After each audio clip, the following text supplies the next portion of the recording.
Stop living in the rearview mirror. Many of us live lives where we keep looking into the past.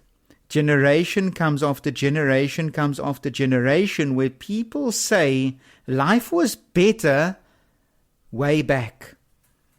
The music was better, the movies were better, life was just easier.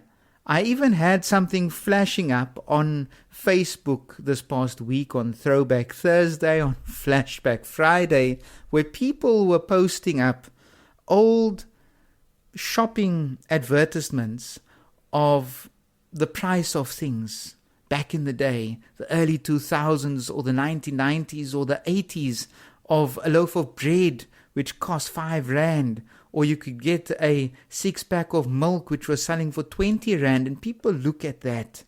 We love the past. We love living in the past, living in the yesterday instead of living in today. We even have themed parties. As a youth group, we even had our 80s themed karaoke last year.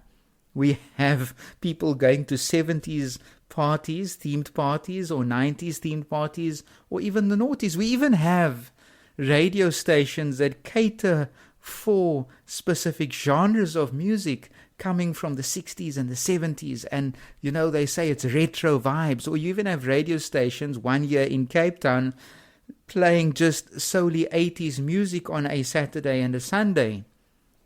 We like living in the past.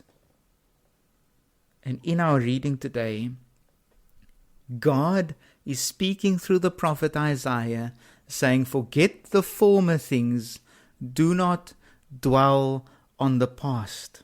God is not saying forgetting the former things doesn't deny what had happened in the past. We need to acknowledge that things had happened in the past. Yes, good things, bad things, ugly things had happened in our past. And our past meaning a moment ago, a day ago, a year ago, 10 years ago. It had made us who we are today. And we currently find ourselves in the spaces and places we are because of what had happened in the past. My theme today is God is calling us to obedience. And God can only call us to obedience if we are going to be obedient to the call that God places on our hearts. We firstly need to understand the context of this scripture that we've read from right now. The prophet Isaiah is writing this, he's penning this to the Israelites who were like us, nostalgic about the past. Yes, they didn't live in a period of the 80s or the retro 70s or even the bell-bottom 60s, but they were nostalgic about the past. How bad must they have been having their life in the present if they were looking back at the past, wishing for a life to go back to where they had come from. If you've been following, where they'd come from was slavery, captivity. God had taken them out of slavery and captivity and was leading them into the promised land, into the freedom of the desert. But they found that life was so difficult there that they wished to go back. I don't know which prisoner was ever released from prison or even escaped from prison, because they, basically the Israelites, they escaped with the help of Moses and God leading them. They had escaped captivity. They have escaped freedom.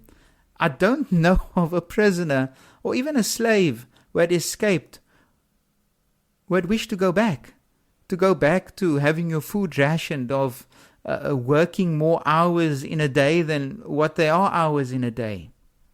They were saying that their life was better in the slavery than what it was in the freedom of the desert, because the desert didn't have anything to offer them. Didn't have food, didn't have water, yet God still provided for them. In the dry, desolate land of the desert, God had still provided for them. They still had to eat. They still had to drink.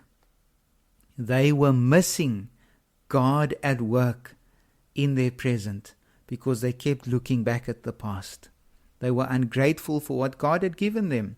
Maybe the food that God had given them was not as much as what they were getting when they were slaves. Or the water was not as cold as what it was as when they were slaves. God is calling us through the prophet Isaiah to see that I am doing a new thing. Very harshly put, God is saying, open your eyes and see what I am doing. Not imagine what I can do. See what I am doing to move forward. We can't be a people who keep looking back. God has put us here. We can't do anything about the past. We can't change the past. We can't undo a relationship. We can't undo an experience we had. We can't undo signing a contract in working at a particular company. We can't undo the past. We can't decide, okay, instead of turning down this road today because I had a fender bender, I'm rather going to turn back time and I'm rather going to go down. We can't do that. But we keep focusing on the past. We are here now. You can't do anything about a second ago, a moment ago, a year ago, a month ago. You can't move forward if you keep looking back. God is calling us to obedience. And obedience is very difficult for us. When we think of obedience, we often think of priests who find themselves in religious orders, who take vows of celibacy, some of them, chastity, poverty, and obedience. But this is a call that's placed on each of our hearts. We don't have to take a vow for it, but God is calling us to obedience. But we need to understand that obedience, it costs us. We don't put a monetary value on it. It's not 100 rand, 200 rand. It's not. Obedience costs us, because when we read through the scriptures and we see that God had given free will to Adam and Eve, humanity has gotten free will. We love that. We love that. It is a right that we get to choose. We have a right to choose, a right for choice. But here God is calling us to obedience. And what is this going to cost us? It costs us letting go of that control and giving it to God, allowing God to move us in the unknown. And I think that is what fears us, because if I'm keeping control of this vehicle, I know where I'm going to go. I know that I'm able to indicate and to turn right or to turn left or to go down whichever particular road I'd like to go down. But now I am letting go of this steering wheel. I'm moving into the passenger seat or even into the back seat, and I'm allowing God to drive.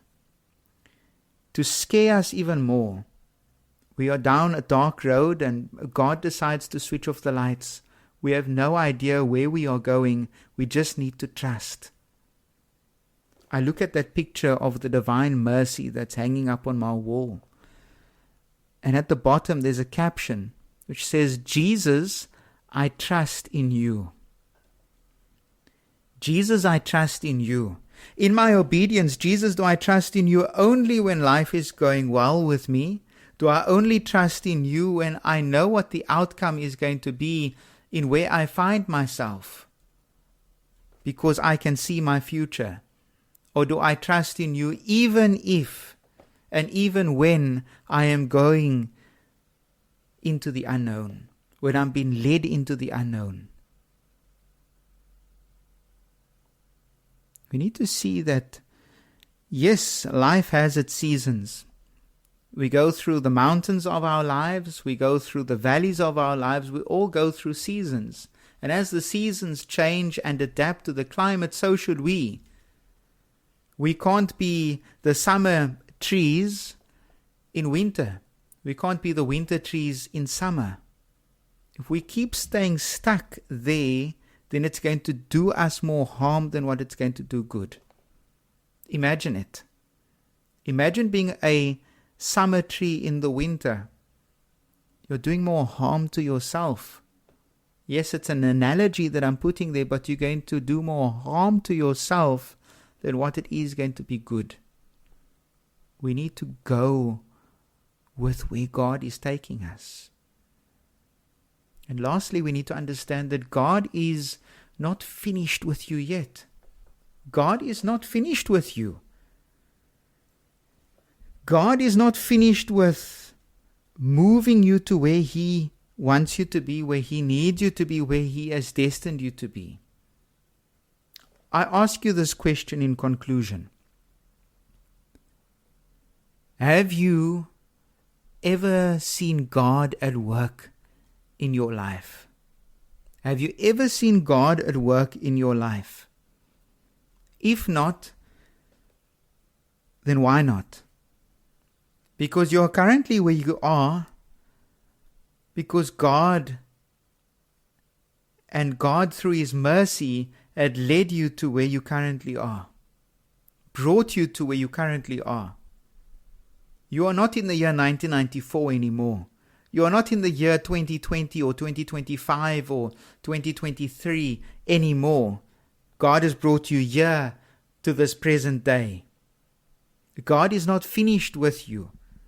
And in the same way as God had moved you then to where you are now, what is stopping God from moving you from where you are now to where you should be in the future? What is stopping God from moving you from where you are now? Wherever it is. It can be a high point or a low point in your life. It can be the gutters of life, the ashes of life, the depression, the anxiety, the stress. Wherever you are presently, what is stopping God from moving you from where you are now to where you are meant to be? A simple answer to that is you are the only one who is stopping God from moving and having His being within you. In that beautiful prayer that we often recite parrot fashion when we gather as a Christian community or during our times of praying the office, where we pray the Our Father, the Lord's Prayer. We say, Your will be done, Lord. Your will be done on earth as it is in heaven. On earth, not just meaning the earth, but in the old English it used to say in earth, meaning where? Meaning within us, because I am earth, you are earth, we are made of the earth. When we celebrate and commemorate that beautiful day of Ash Wednesday, the start of Lent, the priest goes around, signs us with the sign of the cross and says, remember that you are dust, and to dust you shall return. Remember you are earth, and to earth you shall return. On earth as it is in heaven. Why? Not for us, not for our glory, that we can become a better people. Yes, to become a better people, but for what? For God's glory. Because we say that at the end of that prayer, for your kingdom, for your power, for your glory, Lord, forever and ever. And that is only able to happen if we are obedient. It's difficult to move.